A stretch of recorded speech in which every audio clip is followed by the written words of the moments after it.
Welcome to the Legals Educare law classes. आज की class में हम डिस्कस करेंगे the role and importance of criminal procedure in criminal justice system and the changes brought in criminal procedure by introducing Bharatiya Nagarik Suraksha संहिता। तो चलिए शुरू करते हैं। क्रिमिनल प्रोसीजर की इंपॉर्टेंस क्या है क्रिमिनल जस्टिस सिस्टम में और उसका रोल क्या है। क्रिमिनल प्रोसीजर क्रिमिनल लॉ की एक इम्पॉर्टेंट ब्रांच है क्योंकि ये हमारे फंडामेंटल राइट्स, हमारी सिविल लिबर्टीज़ को प्रोटेक्ट करता है और इसके साथ साथ ये सोसाइटी को भी प्रोटेक्ट करता है अगेंस्ट क्रिमिनल्स, क्योंकि जस्टिस सिस्टम को हेल्प करता है रियल कल्प्रिट्स को पकड़ने में, उनको पनिशमेंट देने में। और हमारे कंट्री में बहुत सारे सब्सटेंटिव क्रिमिनल लॉज हैं जैसे कि Bharatiya Nyaya Sanhita, UAPA, arms act, NDPS etcetera. लेकिन ये सब्सटेंटिव लॉज सेल्फ ऑपरेटिव नहीं होते हैं। इट मीन्स एक अक्यूज्ड को ऑटोमेटिकली पनिश नहीं किया जा सकता। There has to be some procedure by which he can be punished. किसी भी पर्सन को एक प्रोसीजर के थ्रू ही पनिश किया जा सकता है। और हमारे कॉन्स्टिट्यूशन में आर्टिकल 21 कहता है कि no person shall be deprived of his life and personal liberty except according to the procedure established by law. It means state किसी को उसकी लाइफ एंड पर्सनल लिबर्टी से डिप्राइव नहीं कर सकता without following the procedure established by law. और जो भारतीय नागरिक सुरक्षा संहिता है वो ही है procedure established by law. Meaning अगर कोई पुलिस ऑफिसर एक सस्पेक्ट को अरेस्ट करता है तो उसे जो प्रोसीजर भारतीय नागरिक सुरक्षा संहिता में दिया है वो प्रोसीजर फॉलो करना पड़ेगा। अगर वो अरेस्ट के दौरान उस प्रोसीजर को फॉलो नहीं करता है तो ये इलीगल अरेस्ट हो जाएगा, ये आर्टिकल 21 का वायलेशन हो जाएगा। तो जो क्रिमिनल प्रोसीजर होता है वो सोसाइटी और एक इंडिविजुअल में बैलेंस बना कर रखता है। क्राइम जो होता है वो सोसाइटी के अगेंस्ट में रॉन्ग कंसीडर किया जाता है, इसलिए सोसाइटी का इंटरेस्ट इन्वॉल्व होता है। और दूसरी तरफ अक्यूज्ड है वो एक इंडिविजुअल है, उसका फंडामेंटल राइट है, he has right to life and personal liberty, इसलिए कुछ सेफगार्ड्स होते हैं उसके regarding. And there is a principle of criminal jurisprudence that he shall be presumed innocent till proven guilty. तो जो क्रिमिनल प्रोसीजर होता है इट इज़ अबाउट इन्फ्रिंजिंग और encroaching upon his right by following the procedure established by law. So criminal procedure एक individual के fundamental right और society के interest के बीच में एक बैलेंस को बनाकर रखता है, क्योंकि अल्टीमेट ऑब्जेक्ट क्या है क्रिमिनल प्रोसीजर का?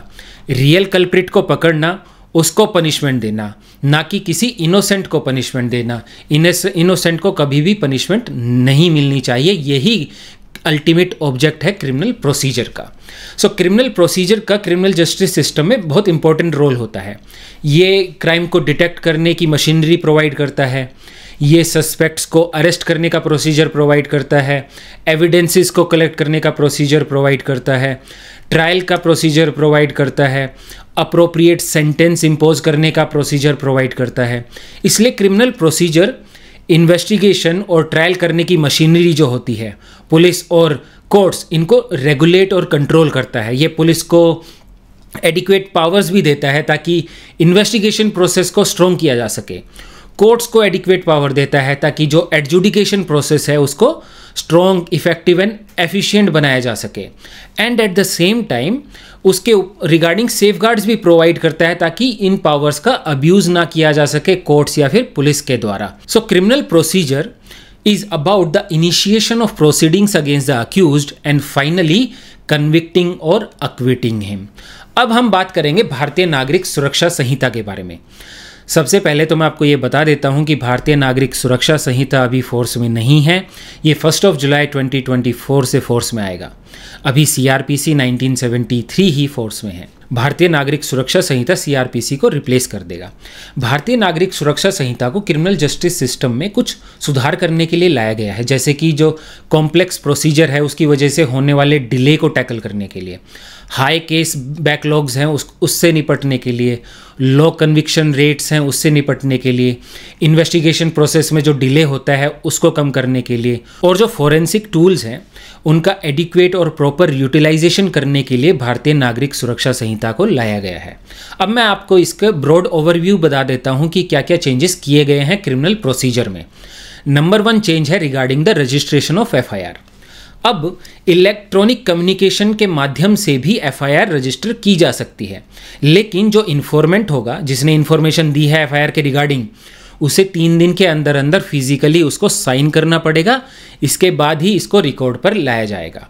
Second change in FIR is preliminary inquiry. CrPC में प्रिलिमिनरी इंक्वायरी का प्रोविजन नहीं था। ऐसे ऑफेंसेस जिनमें 3 से 7 साल तक की सज़ा है, ऐसे केसेस में पुलिस ऑफिसर के पास पावर है कि वो प्रिलिमिनरी इंक्वायरी कर सकता है, लेकिन उसे ये प्रिलिमिनरी इंक्वायरी विदिन 14 डेज ही कंप्लीट करनी पड़ेगी और इसका एक ही पर्पज़ है, to find out whether there is a prima facie case. Last change है, एफआईआर लॉन्च करना अब मैंडेटरी है पुलिस ऑफिसर के लिए। सीआरपीसी में प्रोविजन नहीं था। सुप्रीम कोर्ट ने अपने जजमेंट्स के थ्रू इसको मैंडेटरी करवाया था। इनमें से एक इम्पॉर्टेंट जजमेंट था ललिता कुमारी versus state of Uttar Pradesh, जिसमें सुप्रीम कोर्ट ने बोला था FIR, registration of FIR is mandatory. और इसके साथ साथ 0 एफआईआर का भी प्रोविजन दिया गया है बीएनएसएस में। अब किसी भी पुलिस स्टेशन में एफआईआर लॉन्च कराई जा सकती है। इससे फर्क नहीं पड़ता कि उस एरिया में ऑफेंस हुआ था या नहीं हुआ था, पुलिस ऑफिसर को एफआईआर रजिस्टर करनी ही पड़ेगी और रजिस्टर करने के बाद वो उसको ट्रांसफ़र कर देगा उस पुलिस स्टेशन में जिसका जुरिस्डिक्शन है। Second change is about additional powers for attachment and forfeiture of property. As per section 107, magistrate proceeds of crime वाली प्रॉपर्टी को अटैच कर सकता है। मजिस्ट्रेट इन्वेस्टिगेशन ऑफिसर की रिक्वेस्ट पर फॉलोइंग ऑर्डर पास कर सकता है। नंबर 1, बाय पार्टी ऑर्डर, वो सभी पार्टीज़ को सुनने के बाद अटैचमेंट ऑफ प्रॉपर्टी का ऑर्डर पास कर सकता है। Second, x party interim order, magistrate x party interim order pass कर सकता है जहां पर मजिस्ट्रेट को ये लगता है कि अगर दूसरी पार्टी को नोटिस दिया गया तो जो पर्पज़ है अटैचमेंट का या फिर सीजर का वो डिफीट हो जाएगा। Third is judicial magistrate district magistrate को डायरेक्शन दे सकता है कि जो प्रोसीड्स ऑफ क्राइम वाली प्रॉपर्टी है उसको रेटेबली डिस्ट्रीब्यूट कर दे उन लोगों में जो इससे अफेक्टेड हैं। थर्ड चेंज है टाइमलाइन को लेकर।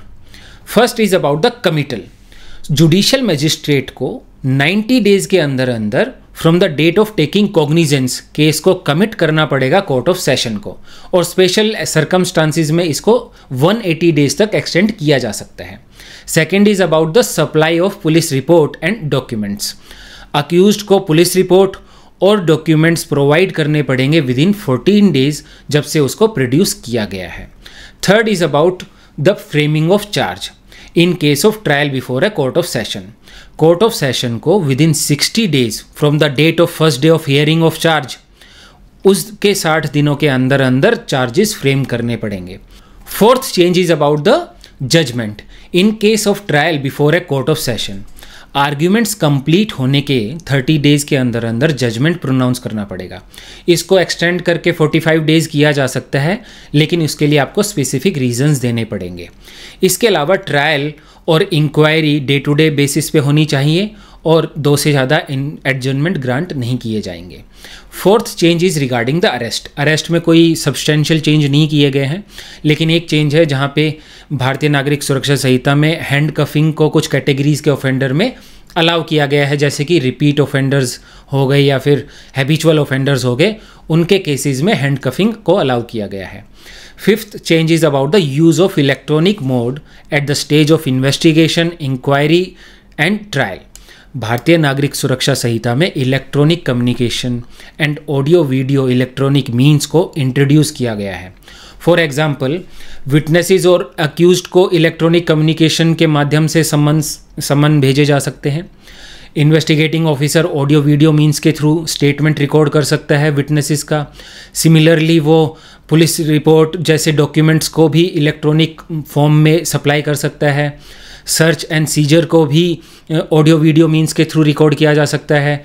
सर्च विदाउट वारंट को भी ऑडियो वीडियो मीन्स के थ्रू रिकॉर्ड किया जा सकता है। And section 530 states that all the trial, inquiry and proceedings including appellate proceedings may be held in electronic mode, meaning trial, inquiry और अदर प्रोसीडिंग्स भी electronic mode के through conduct की जा सकती हैं। सिक्स्थ चेंज है regarding production of devices containing digital evidence. ये एक इंपॉर्टेंट चेंज है। कोर्ट या फिर police officer incharge of police station किसी भी पर्सन को कंपेल कर सकता है कि वो कम्युनिकेशन डिवाइस को प्रोड्यूस करे, जैसे कि मोबाइल जिसके अंदर डिजिटल एविडेंस है। ये प्रोविज़न इन्वेस्टिगेटिंग अथॉरिटी को पावर देता है कि वो इलेक्ट्रॉनिक डिवाइस को कैसे भी यूज़ कर सकता है, चाहे उससे आपका राइट टू प्राइवेसी या फिर प्रिविलेज ब्रीच हो, उससे कोई फ़र्क नहीं पड़ता है।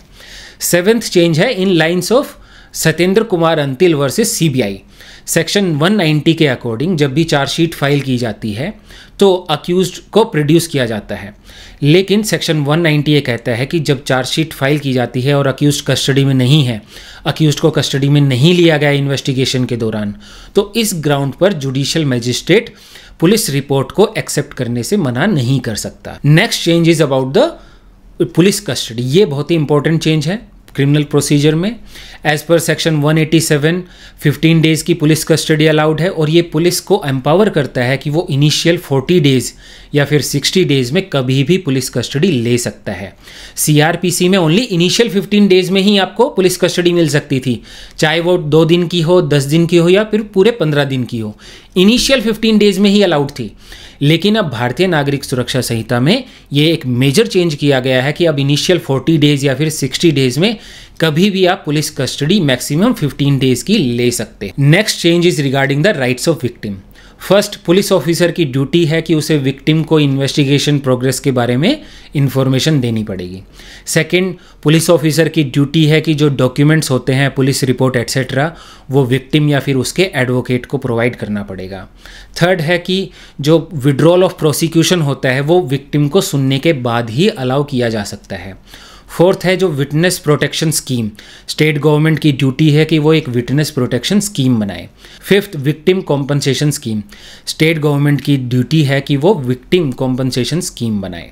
लास्ट है एप्लीकेबिलिटी ऑफ भारतीय नागरिक सुरक्षा संहिता।